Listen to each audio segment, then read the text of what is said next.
Welcome to Luca and Miguel. Enjoy the video. You start by making the job safe and easy.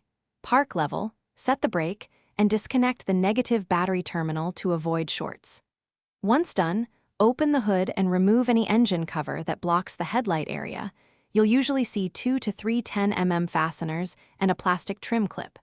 Locate the rear headlight access cap or the entire assembly mounting bolts. Make sure you have the correct bulb type or assembly, and a trim tool and gloves to protect the lens and wiring. Next, remove the mounting bolts and plastic clips. Work methodically so you don't break trim. Once bolts loosen, pull the headlight assembly forward roughly 1 to 2 inches until the rear access cap is reachable. For bulb replacement, twist off the rubber cap, unplug the wiring harness, and unclip the bulb socket. Press the tab and rotate the bulb out. For full assembly swaps, support the lens with one hand while removing the last bolts so the unit doesn't pivot and stress the harness.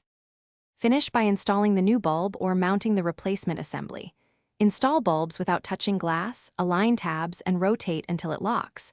Plug the harness back in and secure the rubber cap.